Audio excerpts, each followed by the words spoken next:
Somebody come get 'em. They're too old for TikTok. Welcome to Two Olds for TikTok. It's episode 165. It is coming off the heels of a wonderful trip to visit Catalina in Ohio. I had a lovely time. We'll debrief a little bit about the trip and our time together, and then we'll get into all the things happening on the talk. Excellent. Catalina, how are you doing? Let's start there, and then we got to get into Cedar Point. Oh, okay. Well, first of all, my voice does sound kind of weird, but I think it's a combination of roller coaster and also Benjamin, Dina's betrothed, infected us all. Yes.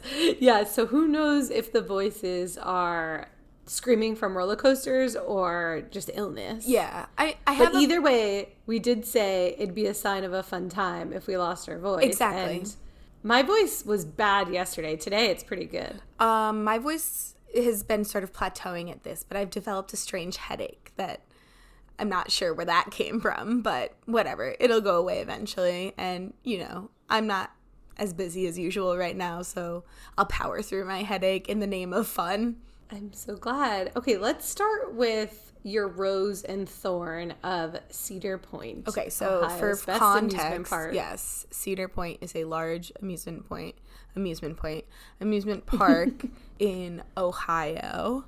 And I already forgot my rose and my thorn. Oh, my thorn was we got the unlimited drink pass. I just almost and we got the unlimited drink pass, and we learned that it doesn't include ices. That is a huge thorn because at one point of the day we needed an icy. So obviously we paid extra and got the icy. We bought that icy. Yeah, but that icy revived all of us, I think. Did it? It revived me.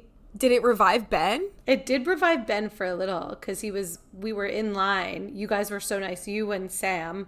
It was a good group. So you and Sam did your own thing. Well, I like frolicking rides. Around the park. I like rides, but I don't like rides enough to wait 75 minutes for the best ride. I would rather go on a very stupid carnival ride and speak to a weird man who's awkwardly facing me the whole time.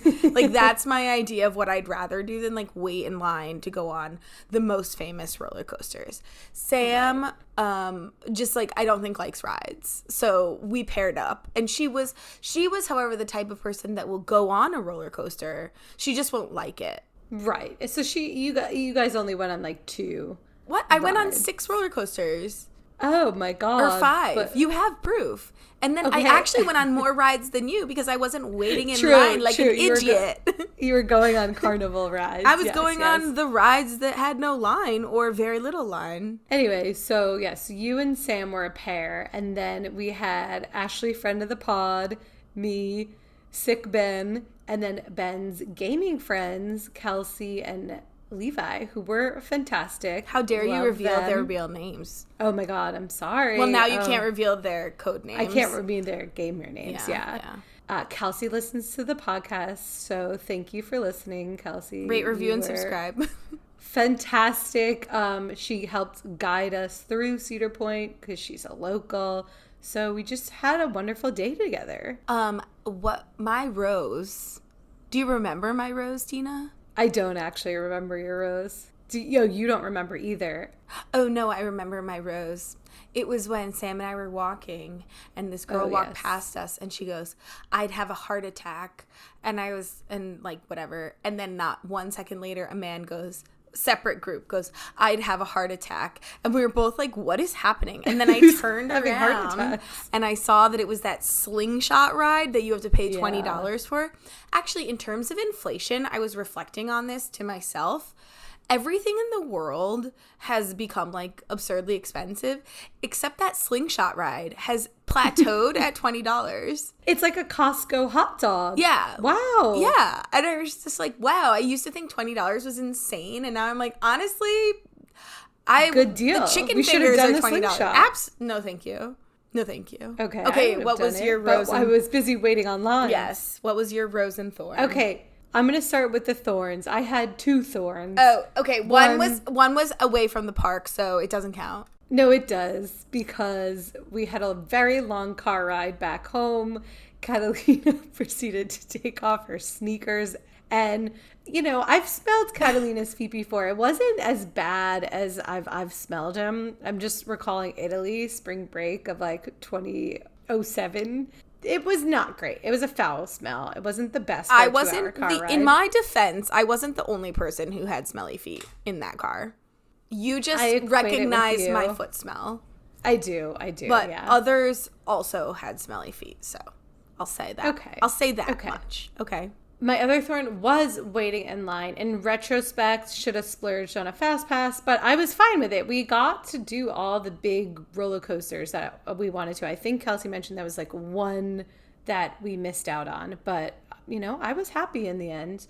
And then my rose, which you said was not fair and a cop-out, was spending time with my friends. That's just like a lame rose. Like you could have a more interesting and or specific rose. So here's my specific rose. Is Ashley, friend of the pod, did my look, and she did my hair in the McDonald's parking lot, and it stayed all day, slick back bun. Mm-hmm. And, you know, it was great. I really liked it for the amusement park. You're converted now. You're a slick back bun convert. But only if Ashley does it. Right. I still can't figure it out. Yeah, I learned that it takes 4 hair elastics, which... Yeah, learning there. Never would have known that. Now, we should probably get to TikTok, but we should debrief on a couple more Columbus trip items. Yes. Specifically, we went to the club. We went? This has to do with TikTok. It does. Because every episode we talk about going to the club. Right. And we said, like, let's do it for the bit. Let's go to the club. To the club. So... me, Catalina, and Ashley, friend of the pod. Yeah, please note that half of our group did not go to the club.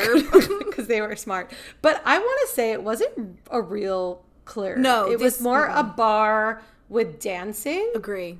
But to us, that's sort of like club. Club is a loose term. It was, yes. It is categorized by people here as a club. I have been to, I suppose, some clubs that are this level of club, but it was like a training wheels club. It wasn't a bottles and models club, which would have just been, it was a club that we could go to with fanny packs on and sneakers and there was no line or cover charge. You know? Yes. That kind of club. It was a club that served out of plastic. Everything was plastic and the floor was very sticky. Yes. In fact, now and then I'm thinking about it a bit more. It was very solidly like a college student's club. Yes, exactly. So we were clearly the eldest people there. No, there was a woman who was elder than us. I heard her talking in the bathroom line. Yeah. Okay. But at one point, a Biggie Small song came on, and Ashley was mouthing all the lyrics, and a guy went up to her and said, "Oh, I'm so happy you know the lyrics. Don't you feel old here? I'm 29, but it's showing, you know, our age, that we're the only people who know the lyrics." And it's like, oh, you think we're 29? No, think again. We're a little bit older. I was just thinking that normally clubs like that have like the creepy dude lurking who's like way too old to be there, but we were the creepy women. Also, so we have to note that no one in the young age demographic had their phones up at this specific club. Yeah, which I loved. We were obviously taking the videos and the pictures to prove that we went to the club. And so we were the only ones with our phone right, out. And I think that was really aging us because as millennials, the whole point of going out was taking photos. Like it was like we're creating a Facebook album. And so you would bring your digital camera, and that has carried over to us being adults and like documenting our nights in excess.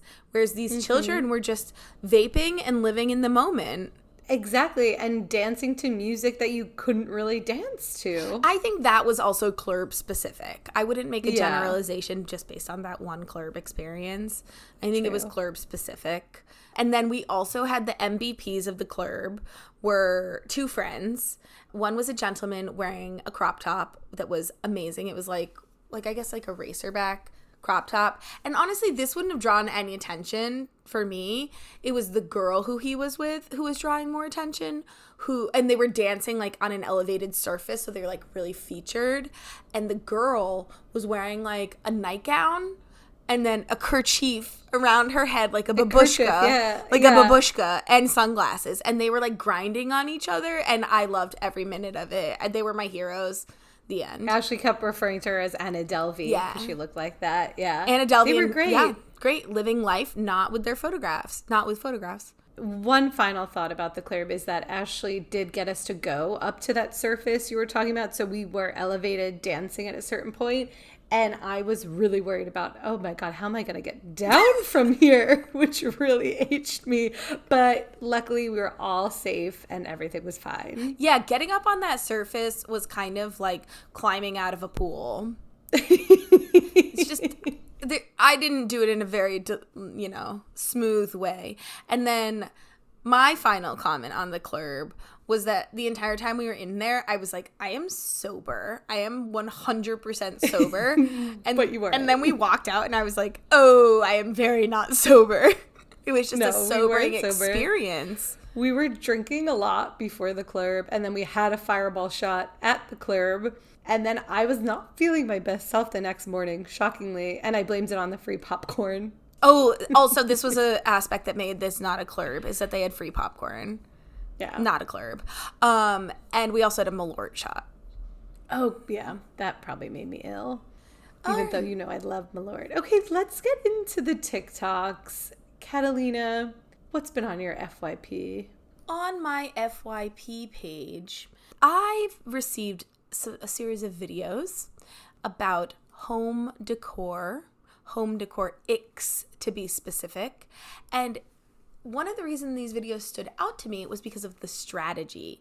And the strategy is that it's these two creators. I think they're a couple because they were like referring to each other in a way that made me think they were a couple. The first creator, whose was the first video that I saw, even though it was the second video, was at Robert Giggs. And the second creator is Ethan C. Gaskell. And they both do like interior design, lifestyle type content.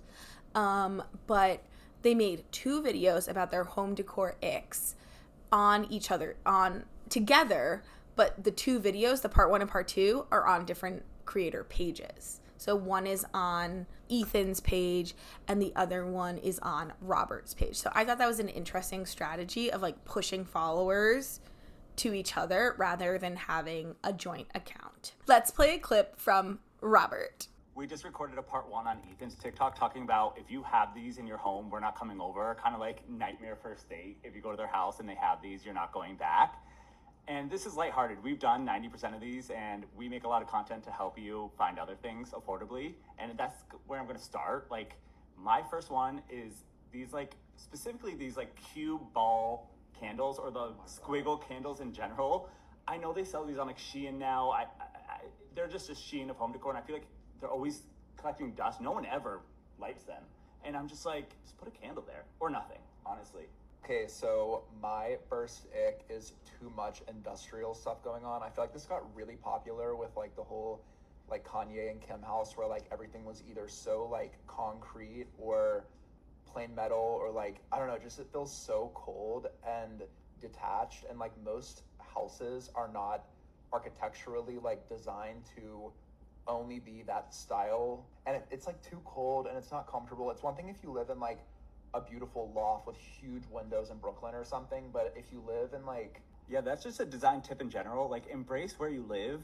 If you have an old Spanish house and try to make it like super modern, it's not gonna look great. Okay, so it's a pretty long video, but some of the icks were things that I didn't even know about, like Jonathan Adler's pillows. Mm-hmm. And they're just pillows that look like pills or bottles, and that's weird. I don't know why anyone would have that, but I guess it was a trend at one point. Well, I was noticing one of the like running themes with the like quirky candles. In another one, in the first video by Ethan, they talk about quirky art prints that feature food, that I was like, oh, I would definitely buy one of these. Yeah, I was thinking of you. I was gonna say, if you had one crime, it would be the food artwork. Oh, I mean, you are owner of the bagel sweatshirt.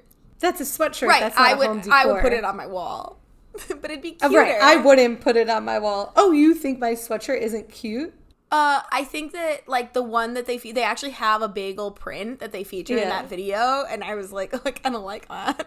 Yeah. But I have historically had horrible design decisions, so... I mean, I have no design decision. I just put a bunch of shit together, but I don't think I'm guilty of any of these that they mentioned. One that I've seen in a lot of people's homes was the Tom Ford coffee table book. Oh, yeah, that was in the first guy's video. Yeah, that I've seen all over the place. Well, I think that the first guy really focused a lot on books, and the other guy was like, I disagree with you.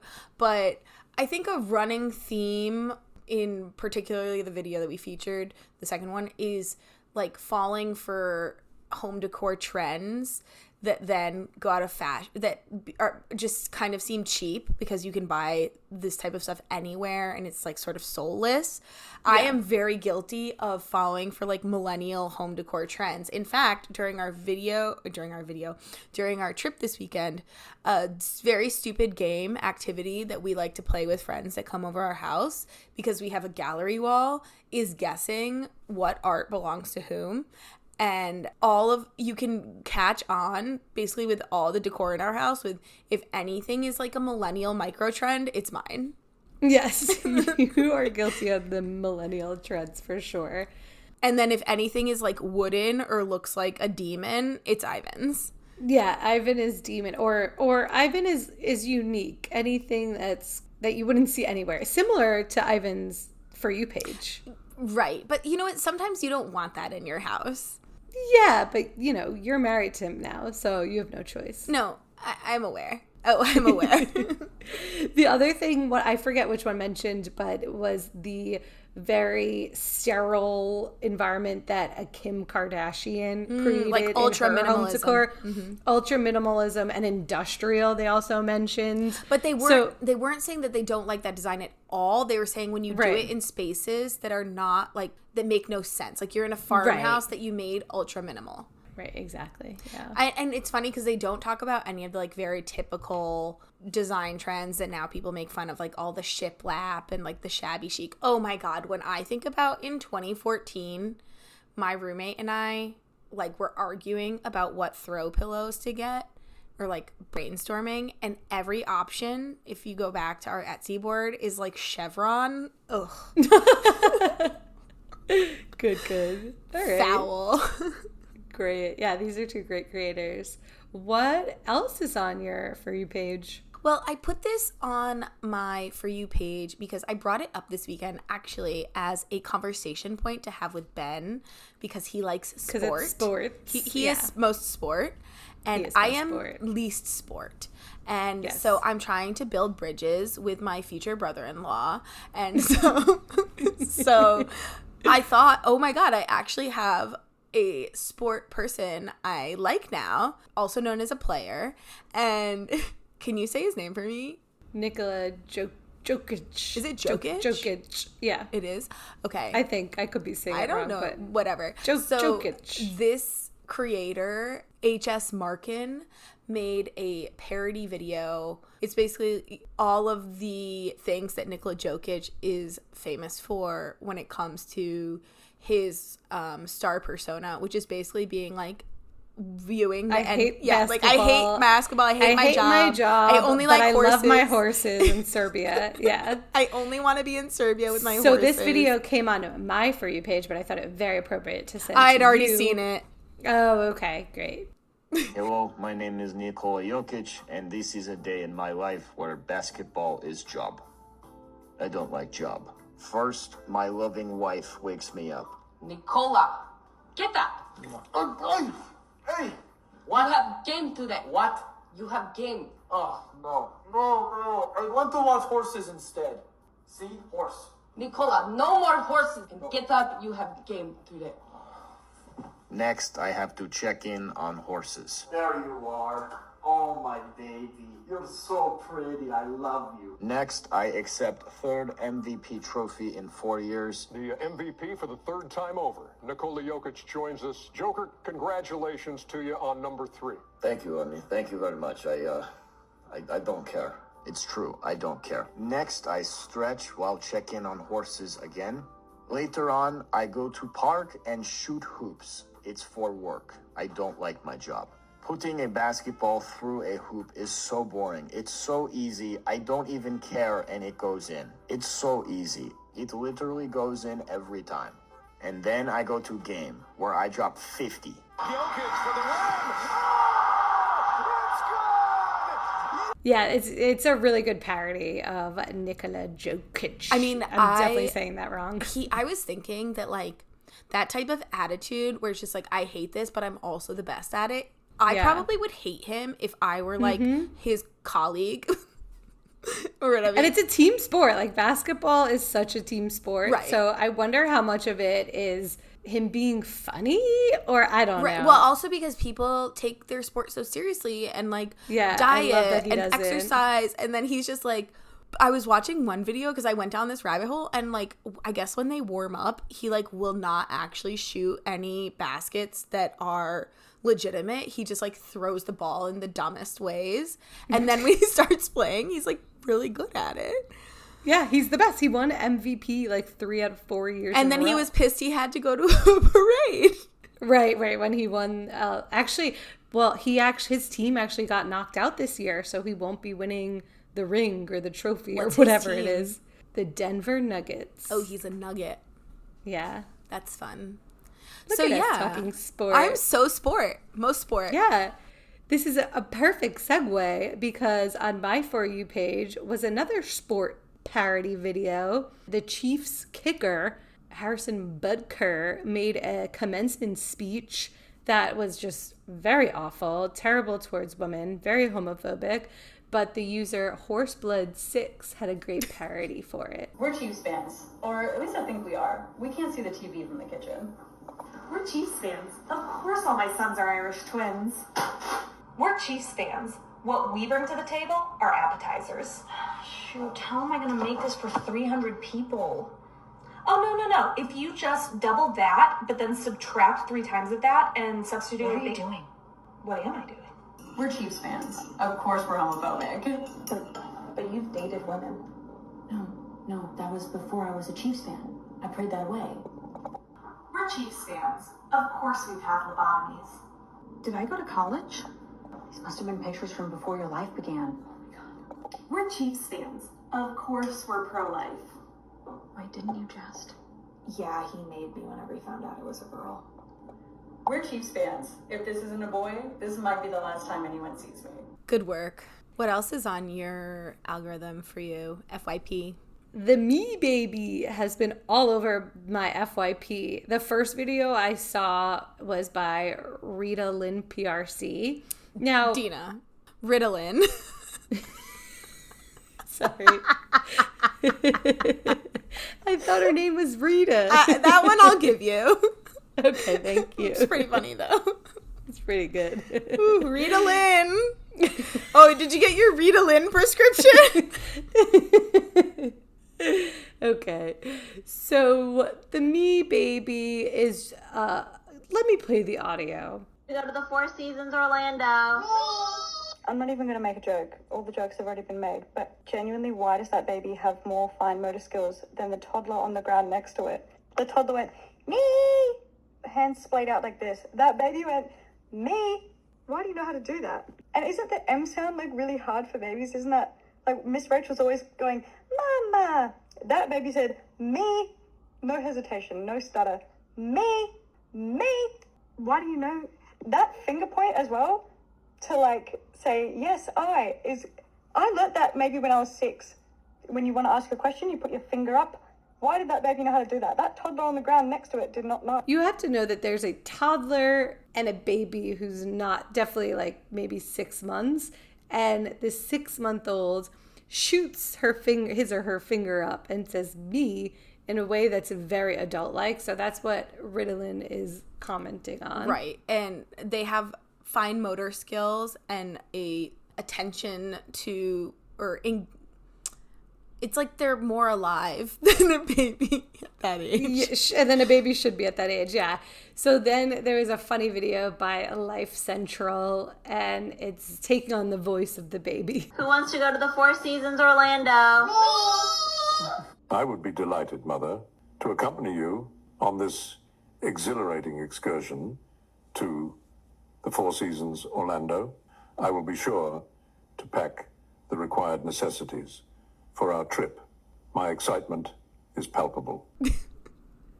Was that like a play on Stewie from Family Guy? Maybe. It's a similar voice, but I'm not sure. I was never a Family Guy watcher, so I wouldn't know. Neither was I. I saw a video talking about this where the girl in the video was saying basically like this little, I guess it's a little girl, all the reasons why like they look really young, but they're actually probably 15 or 16 months, and like basically breaking down like why that baby would be that articulate at that age.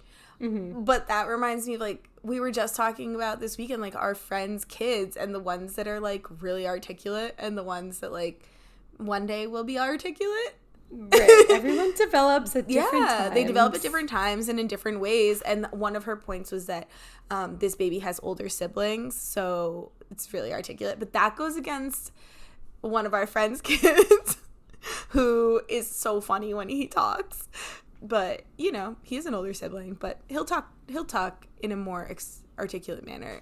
Maybe that now, actually. happened to me too, because I didn't talk till very late because I had an older sibling who did all the talking for me. So I didn't Oh my God, I talked. That's why, the thorn of the weekend was probably when I screamed at everyone in the car, listen to me. Oh my God, yes. And I think that comes from, you know, you let your sibling talk for you. I learned that, especially I think from having all of our Cheshire friends, my family's talkers, particularly, you know, my dad, my sister's a talker. And so my strategy was to like, be like, listen to me. So a bit of that came out this weekend. You just feel so comfortable with us, which is also, I don't know if I should bring this up, why your chronic fatigue disappeared this weekend, because you were around, you were so comfortable with the group. It was such a great group of people. I've self-diagnosed with chronic fatigue. I did go to the doctor to get checked for sleep apnea, and he was like, maybe you should like go backwards a few steps and go to the primary care physician and get checked, like a blood panel done. But then when everyone left, I was reflecting on it, and I was like, oh, my chronic fatigue went away this weekend. Maybe it's depression. It's a great realization. But you know what? Then I Googled a lot yesterday, and I still have more symptoms of chronic fatigue than I do of depression. And it can come and go. Yeah, well, I'm happy that you're exploring this so you can get the right treatment and help that you deserve. Thank you, Dina. That's so kind. And remember, listen to me. Listen to me. Listen to the me, baby. Okay, let's move on to food on TikTok. This week we have a video by D. Zaslavsky. It's cottage cheese flatbread. I'm doing an experiment. I saw another creator do this. I'm going to tag her in the comment. But basically, you take a parchment paper and you take some cottage cheese. Just going to use whatever's left. Then you spread it out thin. And you pop it in the oven, and it becomes like a cheesy crust. And you could use it as like a bread. I'm going to start this challenge on Monday, which is actually Weight Watchers friendly, for 21 days, because I've been like working out so hard and I want a little bit of a push so I could see my results better, especially before summer vacay.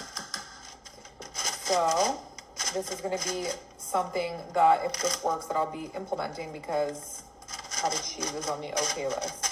Okay, I cooked it on 400 for about 25 minutes because it wasn't getting crisp. So now it's like this. I'm going to let it chill until it gets like cold, and then we'll take it off and try it together. Do a moment of truth. This better be good. Just going to bite into it. Wow. That's good. That's really good. So this creator is already really well known on the platform. Also, her husband is a guy that people know because she tries a lot of, I think she really shot to fame when she was trying a lot of like tinned fish and caviar. She was one of the people who like really made like the tinned fish popular on TikTok specifically. I pointed this particular video out because I've been noticing that cottage cheese is everywhere right now. And we've even talked about this, how they're putting it in everything. Protein is in, 30 grams of protein are in. And I'm seeing these people making different types of cottage cheese flatbread. So the first thing I'd like to ask you is, what do you think of this?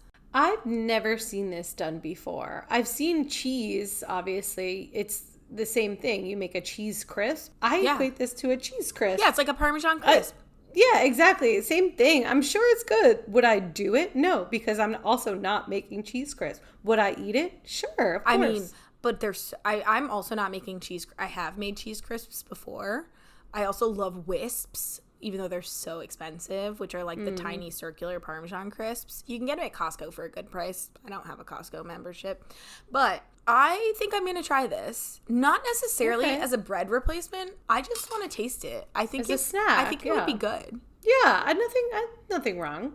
I think as girls who like cottage cheese, like, yeah, this is just cottage cheese baked. So what's to be bad? It's very diet culture. It's very like 0-calorie noodles, no bread culture. It's so funny to see also the way we talk about things, how it's reframed, because she does a really good job in the beginning of the video of being like, I am doing this because I'm like cutting, because I'm working out and I want to see results. Like she is very strategic in the way she talks about essentially weight loss without making it sound as explicitly like like diet loss. Right? But it's still dieting. Of course, you're right. I thought it was interesting she mentioned that it was Weight Watchers friendly. I feel like Weight Watchers is having some sort of resurgence. Yeah. Oh. So I don't know. That to me is really interesting as a person who follows the Weight Watcher brand, just because I find that interesting how it evolves over the years with technology and with diet culture, that I'm hearing about it more and more. Right. And one of the things with Weight Watchers is that over the years they've changed their discourse in order to make it more about, they talk about, it's sort of, it's like, sorry, I'm having a hard time thinking right now, which is a symptom of chronic fatigue. Okay, also the fact that you said discourse was a rose of the weekend that Ashley, friend of the pod, noticed that something you always say is the word discourse. I hadn't even noticed it. Oh, that's from my academic training. I've noticed that when I say it, you started saying it, which is like, and then, there's better, or there's more simple words that I could use, like the conversation or the narrative. There's a word you used this weekend that meant self-taught, and we were all like, why didn't you just say self-taught? Autodidact, yeah. Okay. I'm sorry. Do you want me to be dumb? Like, okay. No, but no one uses autodidact. I do. I'm gonna put a poll on our TikTok account with our Instagram account with like 500 followers and see how many of our 500 followers or the 3 people that respond use the term autodidact. Okay, great. I can't wait to see those results. Anyway, all I was going to say is there's like a very euphemistic way of referring to diet culture now, where like it's a double meaning, where saying wellness, you're really talking about diet culture, but you're saying wellness because it sounds more healthy and more holistic. Yeah, but it's a reframing. Yeah, it's all the same shit. But I think it looks good. Okay. I'm going to eat it. Period. Great. All right. Now to take a right turn to fashion. To fashion. I haven't seen any of these videos. Like, you're so on fashion TikTok. I'm so not. But this is interesting. It's about what to wear to the office. And there's a lot of discourse about this. See, I think discourse is more appropriate there than conversation. Yeah, I agree. Because it's talking about like analysis and critical thinking and reflecting, and not just a conversation. I don't have a problem with it. I'm just explaining my reasoning. Okay. These videos have been coming across my For You page for a while, and it sort of reminds me of the time when the videos kept coming across that were like, I would totally body this trend if I wasn't a mom, or and it was this song trend, and people were like saying like, I would totally body this trend if I didn't have like children right now, or if it were the year 2015. But there was no source of the trend. So it's basically like an audio trend where the entire point, or the conceit, I guess, was that there was actually no original trend to which they were referencing. So I started kind of thinking that these fashion videos are like that, because it's people saying, people responding to Gen Z influencers coming up with what to wear to the office guides, or what to wear to the office inspo that is just like completely deranged.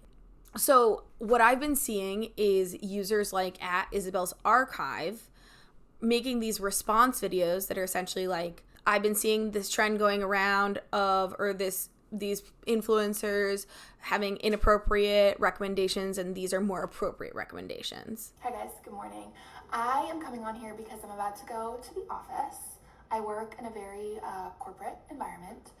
And I wanted to come on here and show what I am wearing today, because I keep seeing these Gen Z girlies post like office outfit inspo boards. And they're very inappropriate if you are going to an office where a man, for instance, is going to be in a suit. So I wanted to come on here and do a realistic office outfit for anyone who is unsure what to wear on maybe their first day of work or something. Okay. This is what I am wearing. I am wearing these trousers. These are from Banana Republic. This like lady jacket sweater situation. This is from Massimo Dutti. And then for my shoes, I have on some ballet flats. Another person who does this is the user at Pop-Tarts in Hiding. I've seen some insane office outfit inspo, and y'all are gonna get the interns in trouble, so here's what I wear to work. My number one recommendation is finding your go-to office dress. I recommend T-length. I don't recommend wearing anything like that's gonna hit on your thighs, because men are weird and like we're just so young. Like it's just gonna, I don't know, it's just not gonna give office vibe. Second thing, a little pair of these slip-on loafers. Absolutely need to have these two things, your go-to office dress and slip-on loafers. So first of all, I guess I could ask you, what is your take on like office outfit culture? It's so interesting because I work in an office that's very casual. No one's going to say anything if someone's wearing like sweatpants and a sweatshirt to my office, to be honest. I won't. Like I wear jeans, so I'm not in a business casual office, so it's a little different. But if someone were to wear a crop top with underwear, you know, like a no pants trend, I would think that would be inappropriate. What? You think wearing underwear would be inappropriate? Or like something. There's a lot of people who are saying it's just not comfortable too. So someone wearing a mini skirt, like if you want to wear a mini skirt, that's fine, but that's not comfortable. I would just be gauging, being like, wow, that person, how are they sitting in that all day? Like that's what I don't get of it. I think also you and I, neither of us work in formal work environments. Right. Anything that I wear that's more elevated is self-imposed, auto-imposed. And it really has to do with kind of like an authority thing and trying to separate my look a little bit more professional, a little bit more like older than my students, because I am younger than other professors, right? Less and less so these days. And I think more and more you can tell, obviously, that I'm not a student. But I'm just trying not to dress like a student. But neither of us have to wear business casual or anything. So right. I just think that since neither of us are particularly fashion motivated. I'm comfort motivated. That's what it is. And I also just like never have invested that much time in getting dressed or thinking about my outfits beyond like, okay, this looks good enough. Like there are some days when I put on outfits and I'm like, oh my God, I look like a kindergarten teacher. I simply must take off this cardigan and wear something that's a little more me. So I do have those moments, and I am trying to kind of like find my personal work style. Mm-hmm. But the fixation on like serving a look at work is something that neither you nor I absolutely are interested in. Care about. And also, like, the point is not your look. But that's maybe in some fields it is your look. I am always in awe. There are people in my office who have amazing fashion and they show up to work with outfits and I'm like, wow, you look great and so well put together and fashionable, and like that's just not me. Yeah, but that's also that's okay. Their interest. I do see also how looking really well put together is going to help you advance in your field, particularly in corporate environments. Right. Going back to the idea of where did this trend come from, I spent some time looking in the search function for like office outfit inspo, and then I looked up like corporate baddie. Was one of the suggestions. I love it. And I finally found a video that was like, what office are you going to type stuff. And in this video, she's suggesting like, she's basically saying like, we're Gen Z, we don't have to dress like an Aritzia mannequin, which already threw me for a loop because I was like, I thought Aritzia was fashionable for Gen Z, so I don't even know what you're talking about at this point. And so she's making all these recommendations. One was jeans that are sweatpants. Oh, interesting. One was like this tube top that already immediate no. And it had like all these straps and like your midriff was showing. Another one was straight up like, remember in like 90s music videos when you would wear those like stockings around you or I, the people would be wearing like a stocking shrug with like a tube top. Oh, I know what you're talking about. Yeah. Oh, that's odd. Could you imagine if I showed up to teach in like a like a tube top? And I think that those are all fine outfits, but if you're going to a business casual or business setting, that's not appropriate for like when a man is wearing a suit and then someone is wearing whatever you're talking, straps or something. Like, that's not business. I think there's also this idea that like the men wear suits and that sort of sets the tone for what you're supposed to be wearing. But then as a woman, since there's more types of outfits you could wear, and you could, men can also innovate, but then there's like maybe more wiggle room in ways to express your personal style. Right. That aren't That's just not wearing... an Aritzia mannequin. Oh my God. I was like, I thought Aritzia was nice. Okay. It's interesting. I mean, this trend isn't for me, and I think people should wear whatever they want to work, as Sam always says. People could do whatever they want. That is because Sam is most libertarian. But just do a good job. She's not actually. She'd be really mad if I were to slander her like that. But she's leaning towards it with that attitude. Okay, she's an anarcho-capitalist. All right. Moving to a very fun audio trend that also has to do with corporate culture is when someone posts a professional, like LinkedIn picture of themselves, directly followed by a very unhinged video of something they're doing that's very unprofessional. So, Oh My Marky has a great example.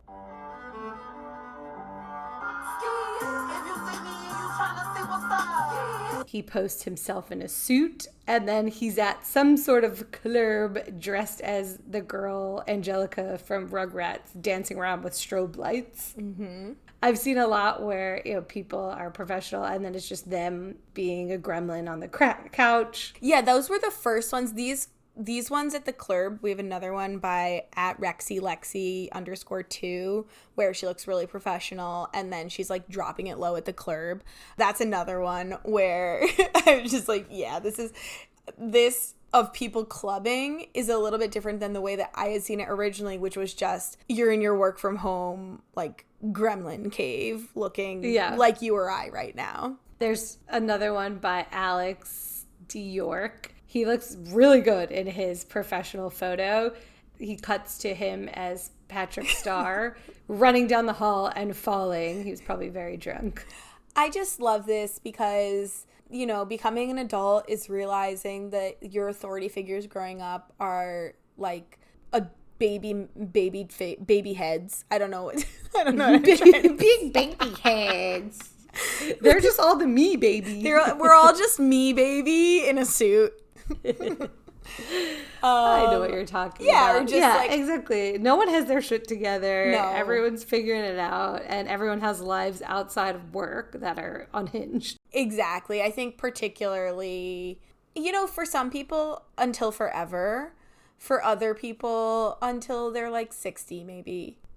I don't know. I'm thinking about such a weird I don't know. cutoff. I'm thinking about my coworker, like my colleagues, and I'm like, some of those people I don't think have ever been Patrick running down a hallway, falling down, but like me, yeah. I think also this is kind of millennial culture is being just like adult babies for the rest of our lives. Exactly. Like us posting on Instagram, going to the club this weekend. And then immediately reject it. Actually, it's funny because for maybe like 3 years now, I've been like, wow, I really need to put a close friends list on my Instagram, but I keep forgetting. So I posted all of these videos and photos of us at the club, and then the next day I was like, oh no, looking at some I reshared them, which was so weird because I never post, but I'm posting like just ridiculous drunken videos, and professional people found me like, I probably should have done I used to do that in grad school, like every day of my life, but I've sort of stopped doing it. So what? All right, whatever. It's fine. You know what I think? It's a good,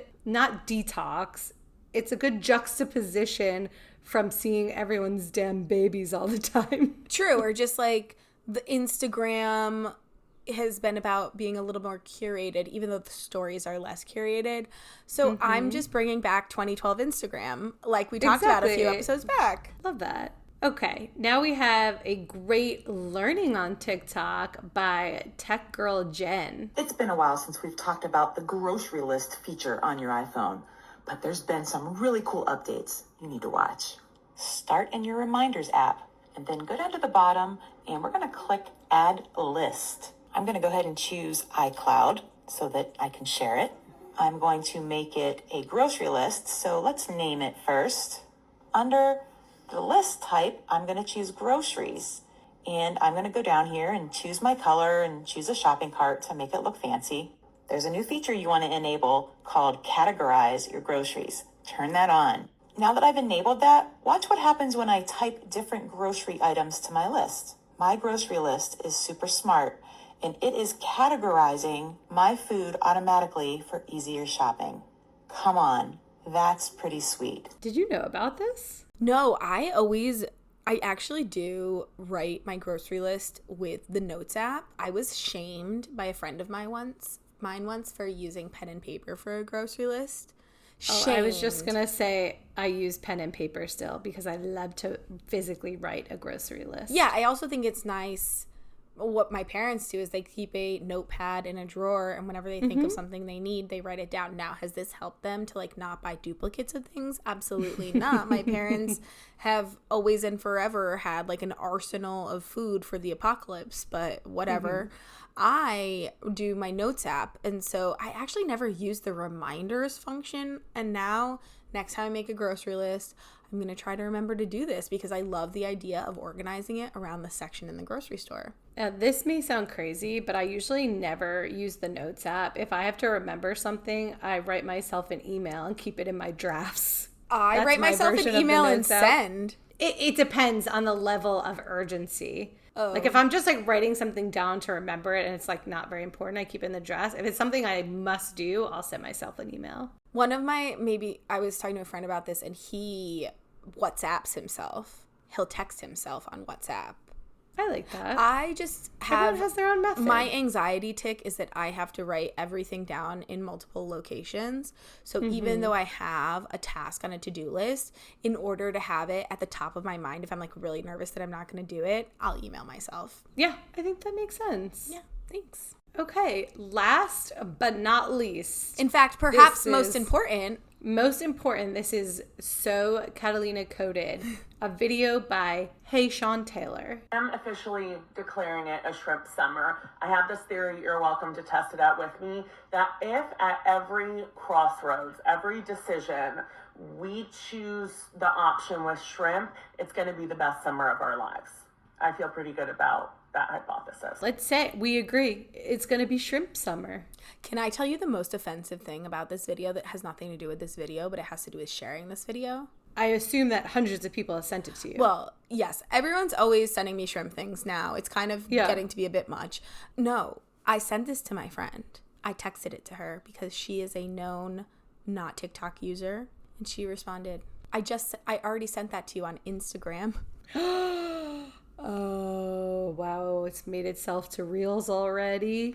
And I was like, wait, was this originally in Reels? No. I mean, it's not. I found it on TikTok, so. Isn't that interesting? The Reels and TikTok symbiosis has begun. Yeah, they're getting closer before together. We could count on always seeing things before Reels people, and now I suppose we cannot. Wow. Right? That's upsetting. I agree. But yes, Shrimp Girl Summer. I'm ready to shrimp around. I don't know. I'll say yes to shrimp opportunities. Maybe less in Ohio, but I could still say yes. Do I still owe you a shrimp cocktail? You do, but it's fine. Oh, yeah. I'll get you one when you come in August. I feel like it needs to be like organic. Like we need to find ourselves at an establishment with good shrimp cocktail. Right. Yeah. Okay. Well, this has been a blast. Thank you, Catalina. And thanks to our listeners. See you next week. Bye-bye.